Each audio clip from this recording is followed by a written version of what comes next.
Let's now speak to Brian Nakedi of SDG Free State Chapter, who joins us live now to try and to unpack some of what is happening there. Thank you so much, Brian, for your time. Let's start with your reaction to the new leadership of the Free State ANC. Good evening to all your viewers, and thank you for the opportunity.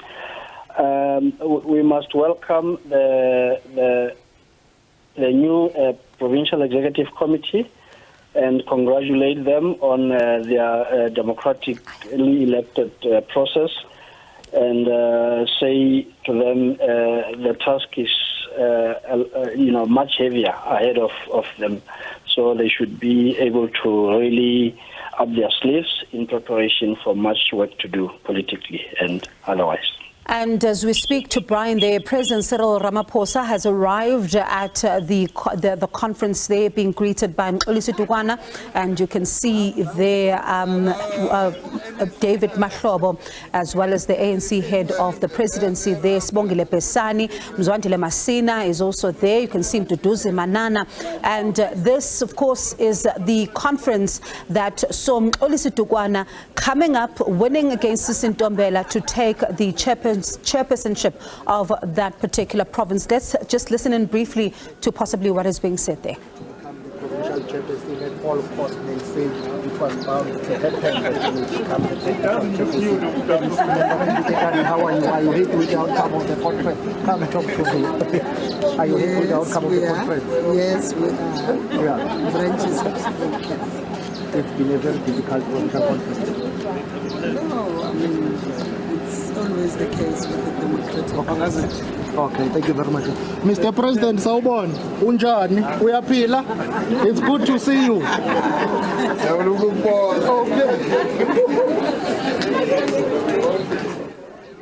All right, President Cyril Ramaphosa making his way into the conference venue there. We are expecting him to address the conference as they close, of course, after some tumultuous times that they had. I mean, we saw even clashes that resulted with some being arrested. So what is he going to say? I mean, this is a province that is really riddled with deep divisions, as we've seen in some of the provinces as well. We still have Brian Nakedi of SDG Free State Chapter with us on the line. Brian, one of the things that when you look at President Cyril Ramaphosa and Mxolisi Dukwana, a lot of people are talking about this relationship as well, saying that it's no surprise, that the two of them are seen to be close allies because they, have been working together and all of that. And some people even taking it back to the State Capture Commission when Mxolisi Dukwana was also coming out against what was, he says in his view, was happening in that particular province. But let's talk about President Cyril Ramaphosa.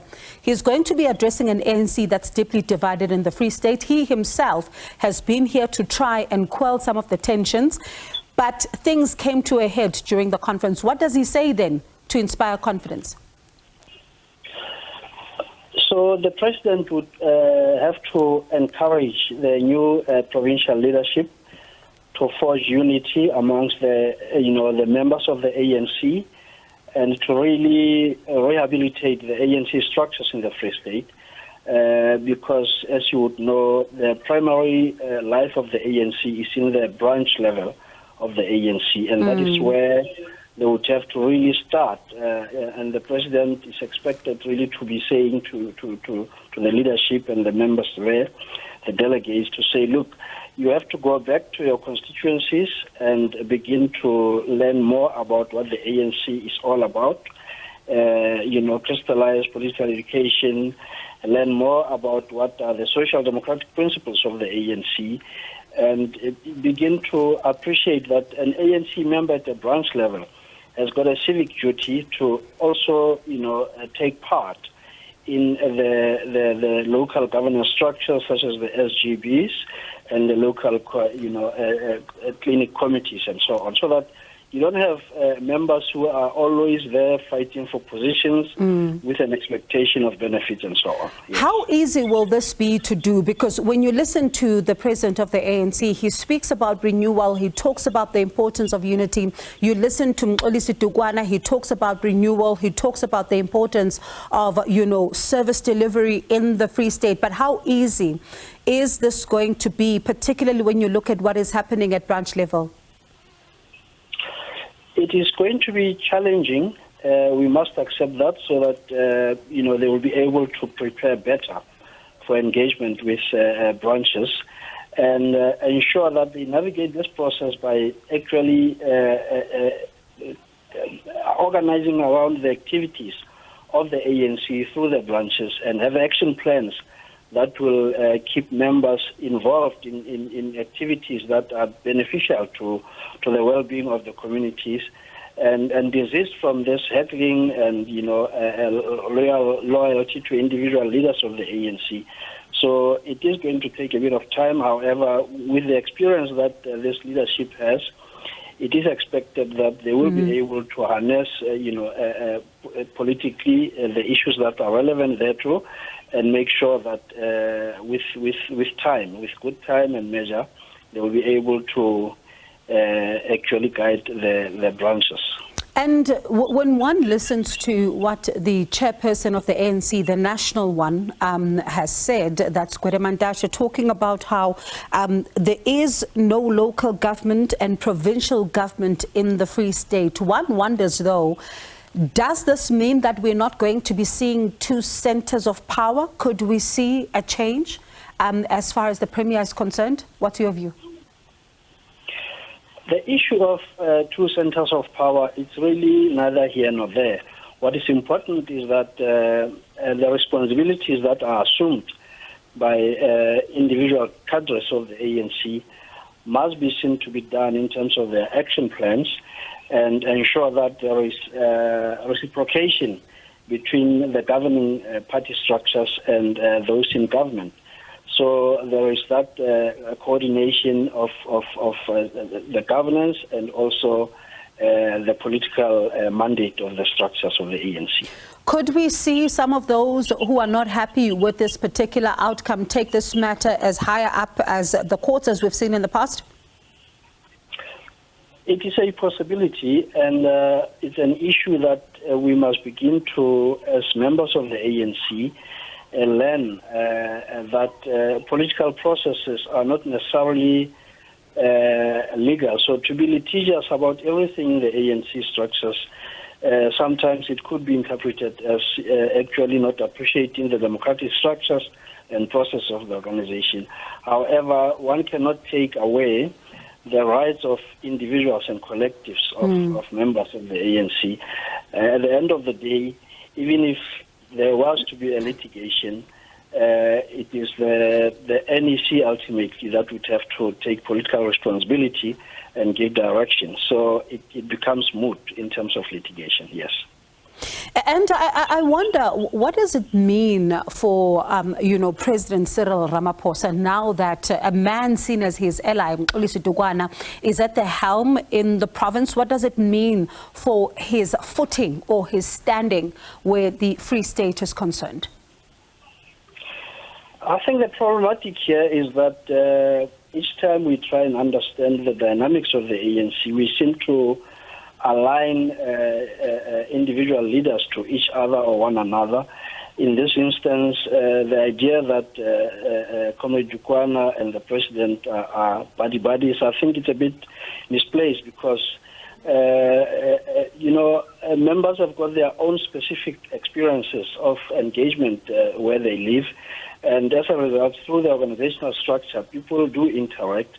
And ultimately, there are levels of accountability. And if you were the president and I'm a member, I would have to respect you in terms of that particular political mandate and structure.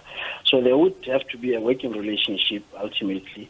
And in this particular instance, I think there was a desire or appetite to make sure that issues are addressed with regard to service delivery, addressing governance issues, the renewal and rehabilitation of the structures and so on. But wouldn't you say, though, that the reason people are aligning certain leaders with certain individuals within the ANC is the creation of the ANC in itself? Because we've seen slate politics over time. So wouldn't you say that this is something that is not only done by the people, but it comes from within too?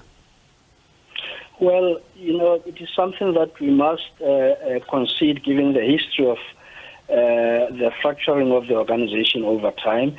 In regard to the Free State specifically, we've had a fractured, organization for almost 2 decades.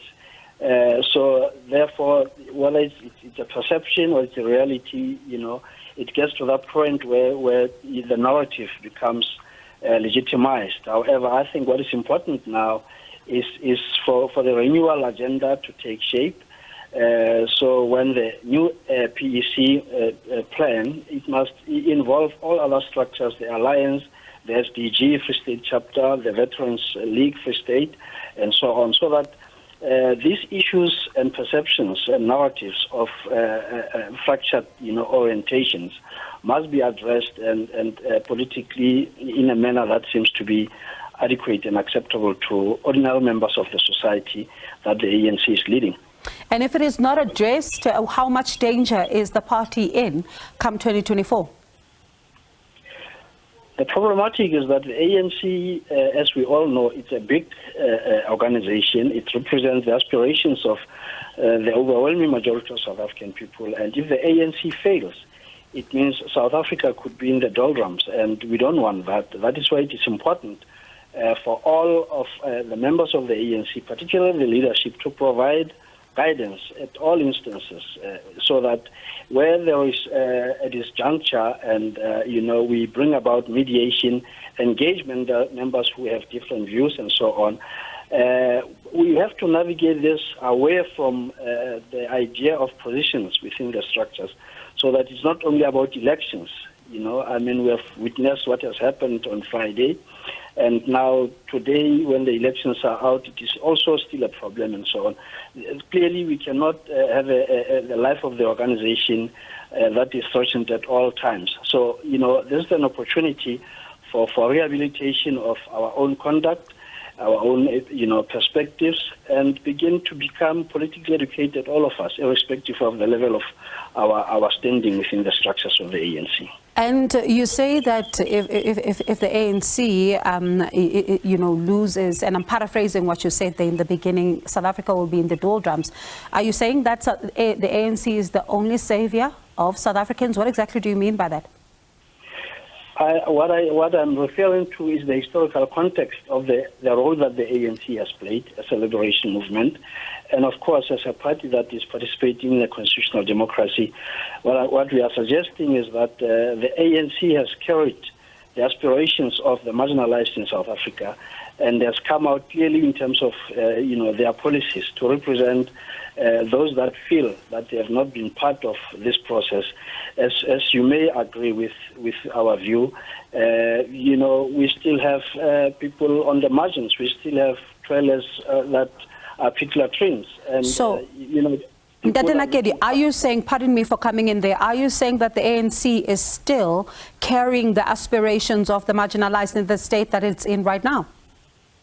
In terms of the policies of the ANC, yes. However, challenges that have been besetting the ANC in terms of the fracturing of the ANC itself, quite clearly there have been an impediment to what should have been achieved so far, and that is what needs to be really cured.